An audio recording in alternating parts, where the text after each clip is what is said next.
गुरु प्यारी साध संगत जी, राधा स्वामी जी। साध संगत जी, हमारे चैनल पर पहली बार आए हैं तो हमारे चैनल को सब्सक्राइब कर लें, बेल आइकन दबा लें ताकि हमारी साखी की सबसे पहली नोटिफिकेशन आप तक पहुंचे। प्यारी साध संगत जी, आपसे विनती है कि साखी को पूरा सुनने की कृपा ज़रूर करें। ये घटना एक सत्संगी की है जो कि पेशे से एक मजदूर था और उसकी आर्थिक स्थिति बहुत नाजुक थी, लेकिन डेरे के प्रति उसके मन में जो सेवा करने का भाव था वो बहुत ज़्यादा था। वो किसी भी हालात में सेवा पर पहुंच ही जाता था। वो बाबा जी से एक ही अरदास करता था कि हे मेरे सतगुरु, मुझसे कभी भी अपना सत्संग और सेवा मत छुड़वाना। जैसा भी आप रखोगे मैं उस हाल में ही खुश रहूँगा। एक बार किसी सत्संग घर पर बाबा जी का भंडारा होना था, तो वहाँ पर काफ़ी ज़ोरों शोरों से सेवा लगी हुई थी। संगतें दूर दूर से सेवा के लिए उस सत्संग घर में आई जा रही थी। जब उस भाई को पता चला कि वहाँ सत्संग घर में सेवा चल रही है, तो वह सोचने लगा कि मुझे भी सेवा पर जाना है, पर मैं इतने दिनों के लिए हर रोज़ वहाँ सेवा पर जाऊँ तो कैसे जाऊँ। लेकिन मालिक की बहुत कृपा हुई। जहाँ पर वो भाई काम करता था उसने वहाँ पर से छुट्टी मांगी, तो उन्होंने कहा कि ठीक है, तुम सेवा पर चले जाया करो, क्योंकि वह लोग भी सत्संगी थे। तो उन्होंने उस भाई को छुट्टी दे दी। वह भाई बहुत खुश हुआ कि मुझे छुट्टी मिल गई, अब मैं सेवा पर जाया करूँगा। अब वह भाई सेवा पर हर रोज़ जाने लगा। भंडारे में अभी 8 दिन बचे थे। उस भाई ने सेवा बहुत मन से और खुशी से करनी शुरू कर दी। इस भाई के साथ और जो लोग सेवा करते थे वे सब सत्संग घर के लिए कुछ न कुछ सेवा लेकर जाया करते थे। वह सभी अच्छे परिवार से थे, मालिक का दिया हुआ सब कुछ था। कोई भाई ईंटों की ट्रॉली लेकर आता तो कोई लंगर के लिए राशन, जिसको जो अच्छा लगता था वह वहाँ पर लेकर आते। ये सब देखकर इस भाई के मन में बड़ा आया कि आज अगर मेरे पास भी होता तो मैं भी कुछ ना कुछ ज़रूर देता, लेकिन क्या दे सकता हूँ, मैं तो मेहनत मजदूरी करने वाला इंसान हूँ। मेरे पास है क्या जो मैं दे दूँ। यह बातें वह भाई सोच रहा था कि उसकी आंखें नम हो गई। उस भाई का बहुत मन उदास रहने लगा। सेवा पर जो उनके साथ थे वह पूछने लगे कि भाई, आप तो बड़े खुश रहते थे, आज बोल क्यों नहीं रहे।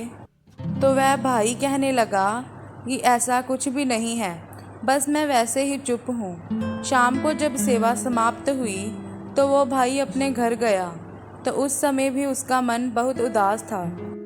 जाते ही वह भाई अपने भजन सिमरन पर बैठ गया। जब भजन सिमरन पर बैठा तो भी मन उदास था।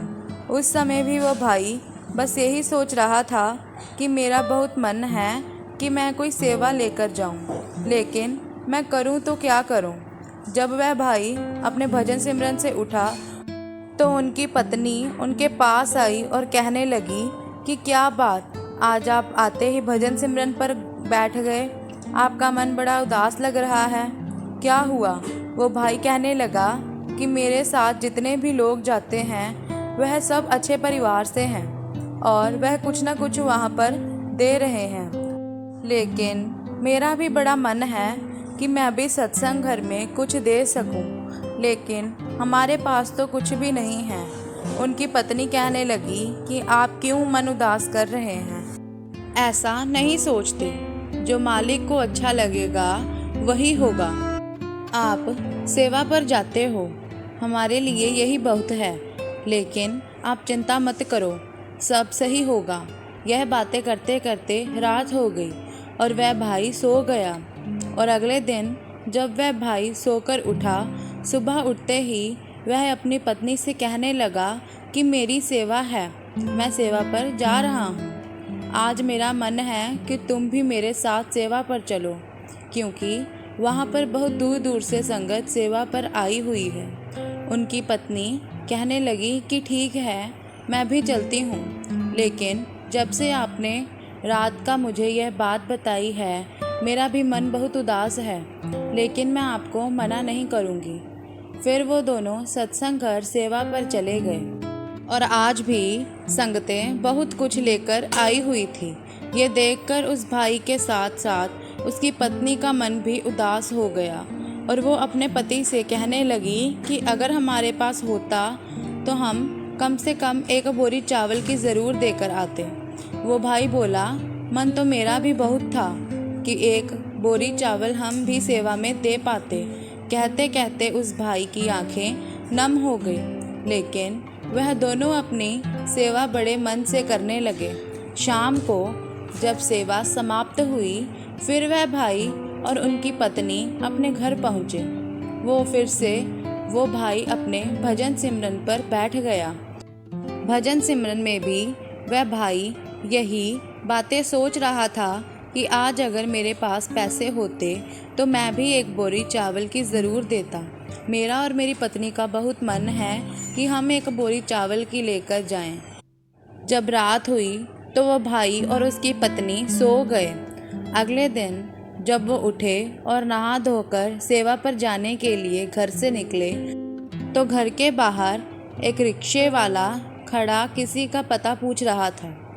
जब रिक्शे वाले ने इस भाई और उनकी पत्नी से पर्ची पर लिखा पता पूछा तो वो भाई बोला, ये तो मेरे ही घर का पता है और पर्ची पर मेरा नाम भी लिखा हुआ है।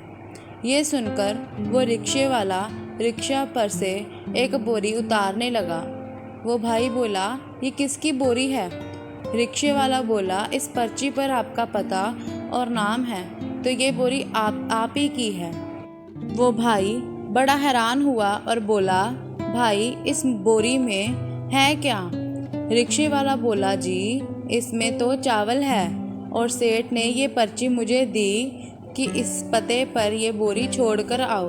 वो भाई बोला, पर हमने तो कोई चावल नहीं मंगवाए।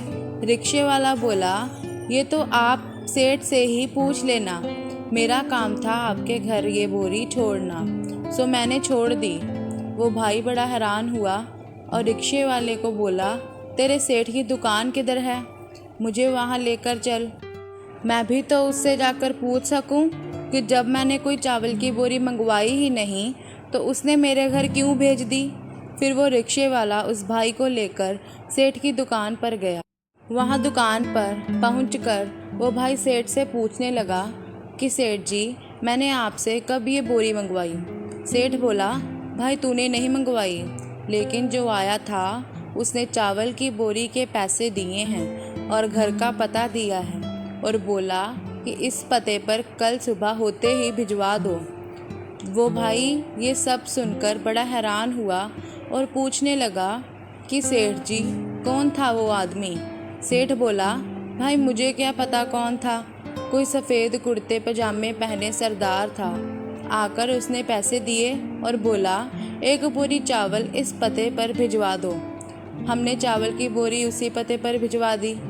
उस भाई को समझते देर ना लगी कि कौन से सरदार जी सेठ की दुकान पर आए थे। वो वापस घर आया और उसने सारी बात अपनी पत्नी को बताई। ये सब सुनकर उसकी पत्नी भी हैरान रह गई। उस भाई की आंखों से झरझर आंसू बहे जा रहे थे।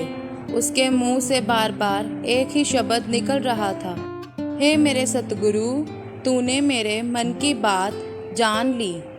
हे मेरे मालिक, तेरा शुक्रिया, तेरा शुक्रिया। संगत जी, जो पूर्ण गुरु होते हैं वो हमारे मन की बात भी जान लेते हैं।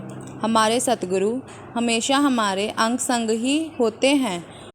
मालिक हमें जिस भी हाल में रखे, हमारे मुंह से एक ही शब्द ज़रूर निकलना चाहिए, शुक्राना। संगत जी, साखी अच्छी लगी हो तो हमें कमेंट कर बताएं और लाइक भी कर दें और ऐसी और साखियाँ सुनने के लिए हमारे चैनल को सब्सक्राइब कर दें। प्यारी साध संगत जी, वीडियो देखने के बाद कुछ समय बाबा जी का ध्यान करें, वो आपकी सभी मुश्किलें दूर करेंगे। राधा स्वामी जी।